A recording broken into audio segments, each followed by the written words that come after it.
Tala falava, tatou talafo, molene yasa tofi. E falling mai ilo iese malilia fa atasel vai ngala auli malawai fa upafai le JRPP. Inisio teu ngole la fola auli, leo ele fa moe. E te fola sia ele fono al palmene ile so. Talo mai ona tolo mai ele fono al palmene ia sol vai asol nei. E te le lavani fesilin tula i mai le atinu. E fatatau le lafo le ala auli, pe fa amatai langalango ai le JRPP. Pe ta ele tatanunga o tatou talafo. E fata mo tonu le sa o le alafo, fa atasi i malalangolango po le langolango le JRPP. Pe au su ele fono al palmene, ile afole iwa ili tai au nei. Inisio tala. Lasonga fuala vai aso nei na fua ele asosiata matoya le aunga mali sifiti. Na malanga si mai sa mo nei. Ni kesi malaulau a unga o atulu na faitawa fa ile valu a feta la. O lea me alofa na sauno fa pitoa ile afionga al prestino la asosiata matoya mali sifiti sa mo nei. Ya Henry Valentine. E fa peo lefe so soani o fua ile aunga tulanga lua le aunga mali si. O se tasi o vayanga wa lewa na fua ta matoy. E fi so soani e si itiela tulanga si o mangolo o to ina yalo mafanau. O so amali si. O le nei fi so soani. Motu atul vasinga tau sanga mo le aunga tulanga lua mali si. La tau te fa unga ina. Na whawhetaya i fo ili pulea unga e meisel komiti mawhaya unga le asosiata matoy le inga mali si. Ili a fo i fi so soani. A wale fa le leo no fuanga. O lo o tau ina i whanau mali si. O whaya e. Ua a mata whalawi loa al matanga luengo tina mata maitai.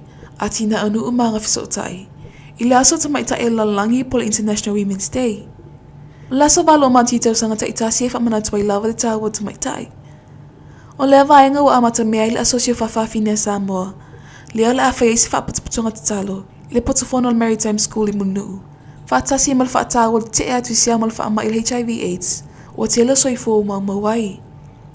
O le whaamana tunga International Women's Day le nei tau sanga. Leo whailo mai ilunga le Facebook page al matanga luenga tina mata maitai. Nisi o pol kalame ufofua il matanga luenga awale whaatau waina. O le aso mota maitai o lalangi. O le vai aso neina amata inga luenga o fale. E whaamau tuu mana no whaifo mai o longa lurui fal mai. Whai tuu malo o sa tawa masa tupai te isa vai. Sau noa le afianga le minista o saifo malo loina. Ia walasi tafito sele. O se tasi ni o polo keti o lo whaangaso le matanga luenga. O le fausia le o fale i tūmalo te itasi. E no whaifo mai o lo ngalurui fale mai whai tūmalo, i le motatele i sa la whai. Na ia tā uai o le masina o mea po iuni o wha moe wha mai ai nei ngaluenga. O le nano ta inga lava, ia mau tūno whanga e ma poifo mai o lo au mau i sa vai, o no lunga lava o le ngaluenga. I le tama whailia, e te tusale au na ngolo o whai upolu nei, wha pea i masa vai. Ua iai nele whiutanga inga mtanga luenga o leo, e moli ai ta maali te nei titi, na moa ni marijuana te mwhai whaatau atu inisio ta maitia onga. O lea mata upu i limo mtanga luengo leo. Mana ta ua la fionga le komsina, ia ua pa aulonga i tino Filipo. O le whaamata langa le ta maita ia whaapeo luna tua ai ona le marijuana sa ia te ia. O lea mata upu ni lipo tia le sunga le pulea onga, o le lau mua tula i mai ai lea whaafita auli. Ta ua le komsina o leo le whaanonoanga le mtanga luenga. I le tūlanga lea afia i whaanawa onga i ne mata upu tau whala au whaasaina. Mau se tasi ni o vaenga ntau mwhai fo ia, lea walia e mai. Na ia whautua ina e fo ilma malo mātua, ilo lata mta whai oi. Ile wa ainga lele o whanau, ina ia alo e se mai nei whaasosonga leanga, ma mau mawai lo lata utala vau. I tala muli, o le tausanga nei le masino iuni e whamanatua i se lau tausanga, tano na whaavaile au loka pia le afio anga mua taa, le e whai e sita amilasanga te ito ofitu, ilo na whamanatuina. Ua e se tau whai le afio ngan prestene, ia le nata i Victor ta mapua. Whaapele lau ta penangol si lau tau sanga le olaka pia mo taa. O le a whaawawau le ta amnisanga ta ito fitu.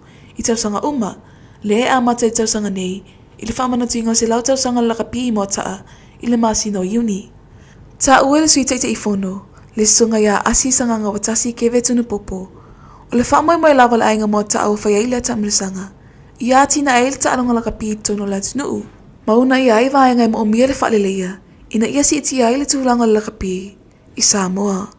O tātou talafo nā mo le nei as tofi, tō whāsoi fū.